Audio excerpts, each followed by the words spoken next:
Parou. Concurseiro não tem carnaval, tá? Concurseiro não tem carnaval, vamos tirando tudo. Nada de festa, nada de região dos lagos, quem tá no Rio de Janeiro. Nada de bagunça que o concurso tá chegando. Carnaval do concurseiro é dentro de casa. Janela fechada, porta trancada para não ouvir o que está acontecendo lá fora, tá ok? Fechamos o primeiro bloco e hoje estamos dando entrada aí no segundo bloco. Então, o que a gente viu nesse primeiro bloco? Passamos por uma parte histórica, onde a gente viu mais mesmo o desenvolvimento da seguridade no decorrer dos anos. Entramos aí em pequenos conceitos, vamos dizer assim, que é necessário vocês saberem. Passamos por princípios que a gente vai vir falando nessas 20 aulas, a gente vai estar sempre batendo nos princípios. Então, princípios você tem que estar ali lendo sempre, tem que estar bem atualizado. Quem tiver bem em princípio vai ter facilidade para entender outras coisas. E a gente ali fecha falando de autonomia, de vigência, de interpretação, integração, e agora a gente vai entrar dos temas que eu considero muito importantes. Então, vamos começar a falar de segurados. Então, segurados e beneficiários deve ser o core da prova aí. Então, certamente vai ser onde está a maior quantidade de questões da prova. Então, é necessário você ter muita atenção a partir de agora e tomar muito cuidado para não ser surpreendido na prova. Então, vamos tentar fechar essa parte aí em 3 aulas. Então, acredito que 3 não passe de 4 aulas. Se as 3 não forem o suficiente, a gente não passa de 4, tá? Sempre nessa didática aí de manter as aulas entre 20 e 25, igual a gente já vem fazendo. Eu acho que vai ser não fica tão cansativo para você, já que é uma matéria muito diferente, e para quem não é da área jurídica ali, é tudo muito novo, e a ideia é facilitar o seu aprendizado e não deixar a aula muito maçante. Então, vamos começar falando de beneficiários. Então, quem são os beneficiários da Seguridade Social? Então, vamos lá.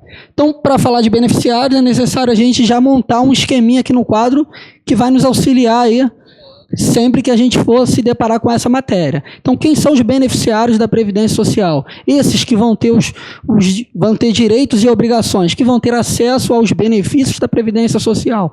Então, nós vamos dividi-los da seguinte maneira. Os beneficiários em segurados,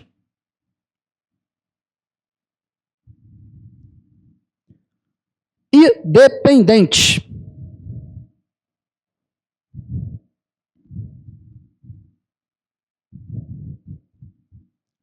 Então, inicialmente em segurados e dependentes. Partindo para a divisão de dependentes, nós temos os dependentes de primeira classe, segunda classe e terceira classe. Então, quem são os dependentes que estão dentro de cada classe? A gente vai ver isso numa aula específica quando a gente começar a falar de dependentes. Então, nesse primeiro momento, é interessante que você saiba apenas o quê? Que os dependentes se dividem em primeira classe, segunda classe e terceira classe. Depois, a gente vai ver quem está dentro de cada classe e vai dissertar ali, vai dissecar ali cada uma de maneira que você entenda bem e fique fera na prova. Partindo para os nossos segurados, que é quem nos interessa nesse primeiro momento, nós temos os segurados obrigatórios,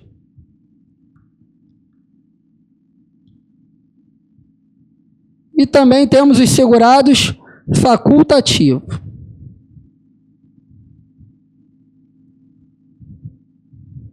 Obrigatórios e facultativos.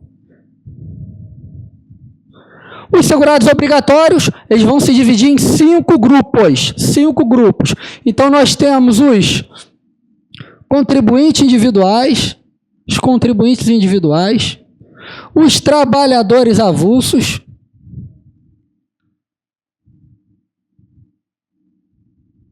os domésticos, os empregados e os segurados especiais. Então, vamos lá. E nos facultativos, apenas facultativo, não vai haver aqui subdivisão. Então, recapitulando, nós temos beneficiários, que são divididos em segurados e dependentes. Nos dependentes, nós temos os dependentes de primeira classe, segunda classe, terceira classe, que nas aulas futuras vamos ver de quem estamos falando. E quanto aos segurados, nós temos obrigatórios e facultativos. Onde quem são os nossos obrigatórios? Contribuinte individual, trabalhador avulso, doméstico, empregado e segurado especial. Se quiser dar uma pausada no vídeo, anota, marca tudo direitinho para não se confundir. A partir de agora, para facilitar o nosso aprendizado e eu não ter que toda hora estar escrevendo isso tudo aqui no quadro, vou deixar uma dica boa para você. Sempre que a gente falar de segurados, então vai acompanhando nas aulas, nós vamos falar de CADES F. Então vamos guardar esse mnemônico aqui, que vai ser muito importante no decorrer do nosso curso.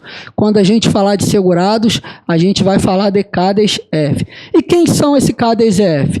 O CADES são nossos obrigatórios, são os nossos segurados obrigatórios. Quem são eles? Acabamos de ver. Contribuinte individual, avulso, doméstico, empregado e segurado especial. E o F é o nosso F de facultativo, tá ok? Então fica essa dica aí para você, o nosso CADES F. A partir de agora a gente vai trabalhar assim. Então, nesse primeiro momento, apresentado quem são nossos segurados, é necessário que você entenda qual o momento que ele vai passar a ser detentor de direitos e obrigações com a Previdência Social. Ou seja, que ele vai estar ali efetivamente protegido para fazer jus aos benefícios previdenciários.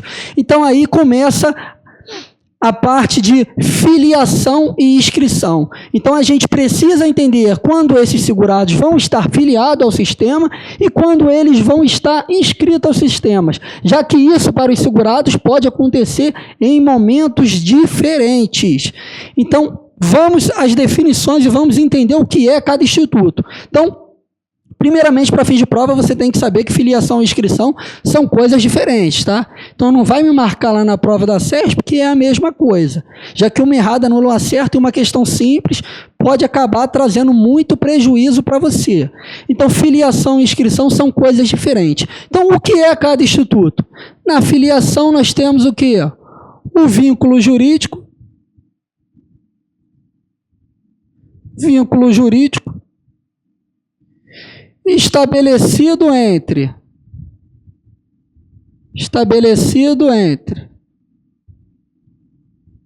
o segurado e o INSS. Então, nós temos aqui um vínculo jurídico estabelecido entre o segurado e o INSS. E na inscrição? Na inscrição, nós temos que a inscrição é o cadastro do segurado. É o cadastro do segurado. Ou seja, é a identificação do segurado, é a identificação dele perante quem? Perante a Previdência Social. Então, aqui nós temos a identificação do segurado perante a Previdência Social.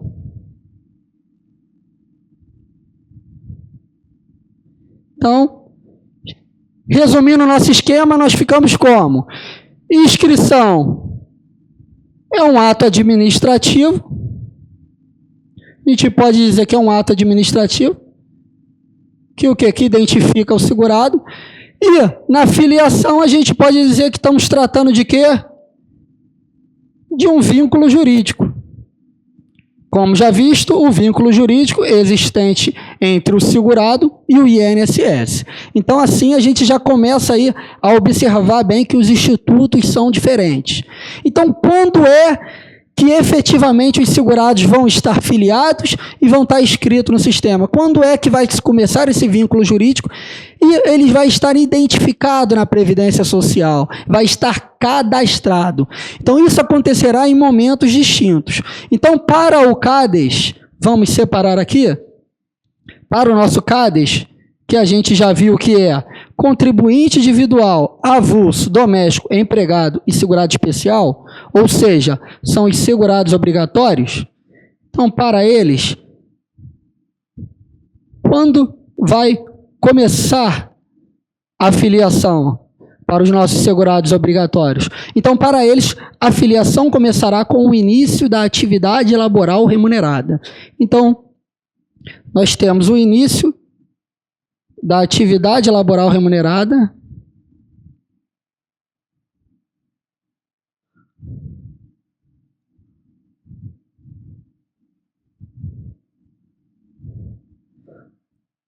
tendo como consequência a filiação do segurado obrigatório. Então, nós temos o início da atividade laboral remunerada. Então, começou a desenvolver a atividade laboral remunerada por si só, independente de qualquer ato dele, ele já vai estar filiado, vai haver a sua filiação e, consequentemente, vai haver a sua inscrição ao regime previdenciário. Vai haver a sua inscrição ao regime previdenciário. Então, aqui, não interessa se ele vai lá, se ele contribuiu alguma coisa, se ele precisa ir lá na Previdência Social, ele não precisa nada disso.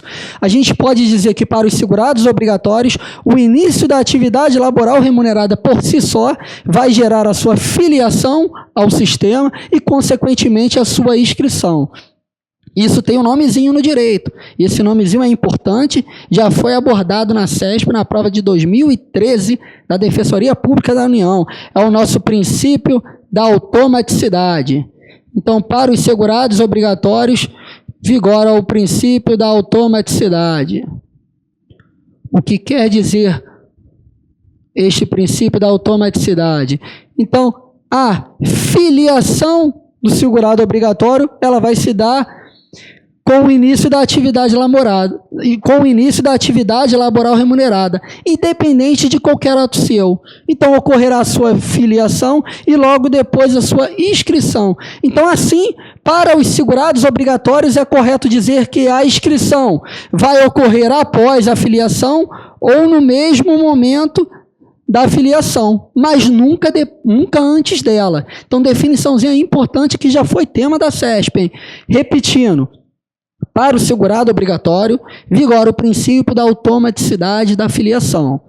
Ou seja, para ele, é correto dizer que a inscrição ocorrerá depois da filiação ou no mesmo tempo que a filiação, mas nunca antes dela, tá? Então, fica aí, pausa, anota, toma cuidado que essa definição é importante. Então, fique atento que para ele basta apenas o início da atividade laboral remunerada para que ele já esteja automaticamente protegido no sistema securitário, tá ok? Deixo mais uma observação aqui sobre o princípio da automaticidade. Pode vir também o princípio da automaticidade da filiação, tá? Então pode vir um nomezinho um pouco maior, mas não muda nada. Ainda estamos falando da mesma coisa.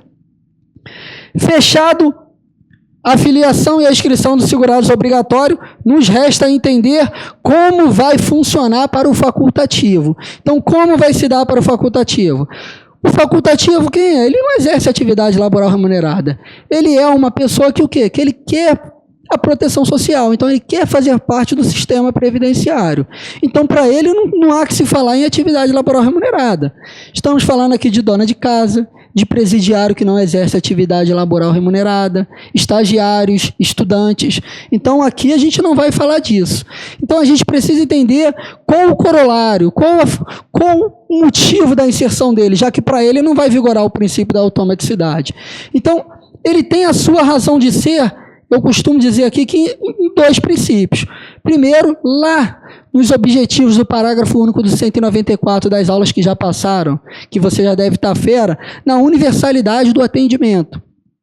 Então, tem lá um dispositivo, o inciso 1, universalidade da cobertura e do atendimento. Então, eu enfatizo aqui a universalidade do atendimento, que é atender os anseios da população da melhor maneira possível. E também trago aqui a diversidade da base de financiamento, ou seja, já que a inserção do segurado facultativo também aumenta e diversifica a base de financiamento da Seguridade Social. Então, eu evidencio o facultativo, a presença dele na Seguridade calcada no princípio da universalidade do atendimento e também no princípio da diversidade da base de financiamento. Acho que é uma boa a gente entender isso aí. Então, vamos lá, Cristiano. E aí, quando que ele vai começar a fazer parte também da Previdência Social? Então, esse aqui, como ele não trabalha, ele vai ter que ir lá no INSS. Então, ele vai lá andando lá para fazer com seus documentos embaixo do braço para fazer a sua inscrição no regime. Então, ele vai lá e faz a sua inscrição, que vai ter como consequência a sua filiação e que vai passar a gerar efeitos a partir do quê? Do primeiro recolhimento sem atraso. Então, os efeitos a partir do primeiro recolhimento sem atraso. Então, repare que a sequência para o facultativo vai ser um pouco, não, muito diferente do que o obrigatório. Então, no facultativo, a gente pode dizer que a inscrição acontece antes da filiação. Já que aquele não trabalha, ele é necessário que ele coloque lá seus documentos embaixo do braço e vá lá, ó, na Previdência Social feliz e contente, dar entrada na papelada para poder fazer parte do regime. Então, para os segurados facultativos, nós temos inscrição e filiação. Não vai bastar só inscrição e filiação para gerar efeitos, para ele começar a contar alguma coisa para ele. Então, é necessário também o primeiro recolhimento sem atraso aqui em relação aos efeitos da sua inscrição. Tá? Então, recapitulando, para os segurados obrigatórios, nós temos o princípio da automaticidade da filiação, onde o início da atividade laboral remunerada por si só vai gerar a sua filiação ao sistema e, consequentemente, sua inscrição. Assim, é correto dizer que a inscrição do segurado obrigatório acontece no mesmo momento da filiação ou depois dela, mas nunca antes. Segurado facultativo tem a sua base e sua razão de ser em cima do princípio da universalidade do atendimento e da diversidade da base de financiamento. Esse segurado que não exerce atividade laboral remunerada vai ter que ir a uma agência do INSS, fazer a sua inscrição, sua filiação, e os efeitos vão começar a partir do primeiro recolhimento sem atraso. Eu acho que apenas com essas informações você passa tranquilo pela parte de filiação e inscrição na prova. É só fazer uma leitura atenta, uma leitura com calma, ir lá e marcar, dá para acertar todas as questões que norteiam o assunto aí. Seja 2 ou 3 questões, acredito que seja mais ou menos isso. Você passa sem dificuldade, tá? Então fica a dica, pausa, anota, se ficou em dúvida, volta o vídeo, passa de novo, tá? Não pode ter dúvida, dá para passar tranquilo, porque isso aqui vai desencadear lá na frente, quando a gente for ver os segurados, os dependentes. A gente vai voltar aqui, vai estar sempre falando de filiação e inscrição. Então é necessário que você massifique bem isso daqui. Então, indo para as dicas finais, então algumas considerações trazidas na lei e que você tem que ficar ciente ali, tem que ficar arisco para não ser enrolado na prova. Então, primeira consideração geral. Todos deverão realizar sua inscrição na Previdência Social, é claro, né? Todos têm que ir lá e se inscrever, todos têm que estar inscritos no sistema para poder ser detentor de direitos e de obrigações, senão ele vai estar excluído do sistema. Lembrando que quando a gente fala de Previdência Social, a gente pode dizer que Previdência Social é direito de todos, mas direito de todos que contribuem para o sistema. Quem não contribui vai estar fora. 2. Atividades concomitantes. Então, deverão estar inscritos em ambas. Então, muita gente boa acaba se perdendo achando que o quê? Que você não pode desenvolver 2 atividades, ter 2 empregos na sua carteira de trabalho, o que não é verdade. Então, você pode ter 2, pode ter 3, pode ter 4, 5 empregos na sua carteira de trabalho. Não há nenhum óbice para isso. Mas, a partir do momento que você tem mais de um emprego, que você tem mais de uma assinatura na sua carteira, você vai ter que recolher contribuição previdenciária em cima de cada uma delas. Então, é exatamente quando eu falo aqui, atividades concomitantes. Então, você tem que estar inscrito em cada uma delas e vai ter que recolher as contribuições previdenciárias em cima de cada uma delas. Então, a partir de agora, você que está estudando pelo Dicas do Carvalho, já sabe que pode sim a pessoa ter mais de um emprego e ter mais de uma assinatura na sua carteira de trabalho, sem problema algum. O horário que ela vai trabalhar, como que ela vai fazer aí, é problema dela. Ela vai dar o jeito dela, mas não há um empecilho nenhum na legislação previdenciária, não há empecilho na nossa legislação. Pagamentos retroativos, olha que beleza. Então, para os segurados obrigatórios, é possível o recolhimento retroativo, desde que tenha de fato ocorrido atividade laboral remunerada. Então, se ocorreu a atividade laboral remunerada e não houve o recolhimento na data prevista, é possível sim o pagamento retroativo relativo a essas atividades que não aconteceram, tá? Repetindo, tem que ter havido atividade laboral remunerada. Não pode ser uma fraude. A pessoa não trabalhou, não fez nada e quer recolher para ficar contando tempo de serviço para aposentadoria. Então, desde que tenha havido essa atividade, é possível sim para os segurados obrigatórios que haja pagamentos retroativos. Quarto item. Então, o quarto item trata do momento da filiação do nosso facultativo. Então, aqui também a gente tem que tomar um cuidado bem especial, tá? Então, é vedado, a gente tem uma vedação expressa na lei, que ocorra no mesmo mês que cessar a inscrição do segurado obrigatório. Ou seja, eu sou segurado obrigatório, estou em fevereiro de 2016, deixo de ser segurado obrigatório esse mês, eu só vou poder me filiar como facultativo a partir do mês seguinte, a partir de março. Então eu não posso deixar de ser segurado obrigatório hoje e amanhã já procurar uma agência da Previdência Social e me inscrever como facultativo. Então isso é vedado. É vedado também que ocorra que você se inscreva como facultativo no mesmo mês que você receba a última remuneração como segurado obrigatório. Então isso aí também não pode, tá? Quando você vai lá e faz a sua inscrição como facultativo, esse mês não pode ser o seu mês de encerramento como obrigatório e nem estar atrelado a nenhum pagamento em razão disso aqui, em razão dessa condição de segurado obrigatório, tá ok? Então, resumindo tudo, é vedado que ocorra no mesmo mês que cessar a filiação como obrigatório. Então, facultativo, pensa no nosso exemplo. Se eu deixo de ser segurado obrigatório em fevereiro, eu só vou poder me filiar como facultativo em março.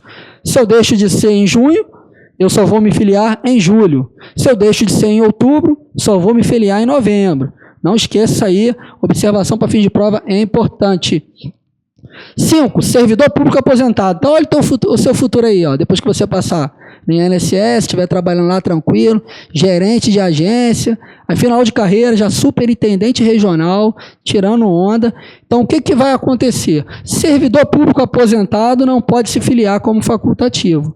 Então, se você quiser continuar contribuindo para o sistema, depois de se aposentar, você não vai poder como facultativo. Ou você vai lá e começa a trabalhar como obrigatório e começa a contribuir como obrigatório, mas como facultativo, você não vai poder. Imaginem, depois de trabalhar lá em INSS tranquila, aí você é aposentado, você vai querer continuar trabalhando em outra coisa, atividade tranquila, nada desgastante, bem, vai estar uns 100% ali fisicamente.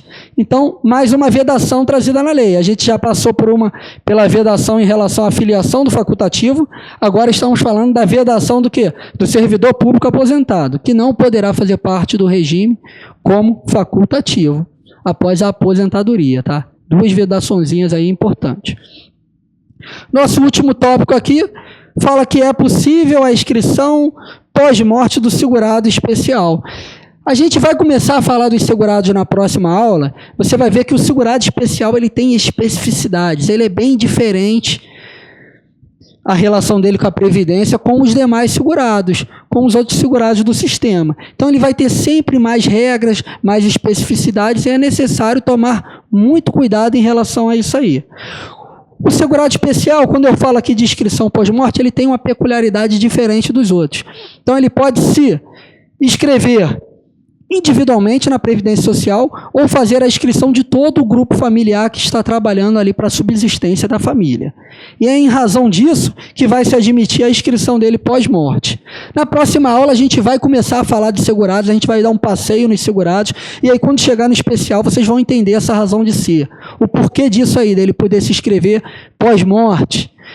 Como funciona ali a inscrição do núcleo familiar, como que vai se dar essa contribuição. Então, todas as especificidades a gente vai vir batendo calmamente, tranquilamente, não fica assustado não, tá? Por hora, grave isso. É possível a inscrição do pós-morte do segurado especial, apenas do segurado especial. Assim a gente fecha esse segundo bloco, né, a primeira aula do segundo bloco, apresentando para você quem são os beneficiários. Quando ele passa a ser a fazer parte da Previdência Social, a ser detentor de direitos e obrigações, através dos institutos da filiação e da inscrição, e algumas pinceladas aí do Dicas do Carvalho para você memorizar e guardar com você para não ser surpreendido na prova. Lembrando que nada de cocá de índio, nada de festinha, nada de carnaval, vamos estudar que a prova está chegando e vale muito a pena, hein? Dicas do Carvalho volta já. Valeu!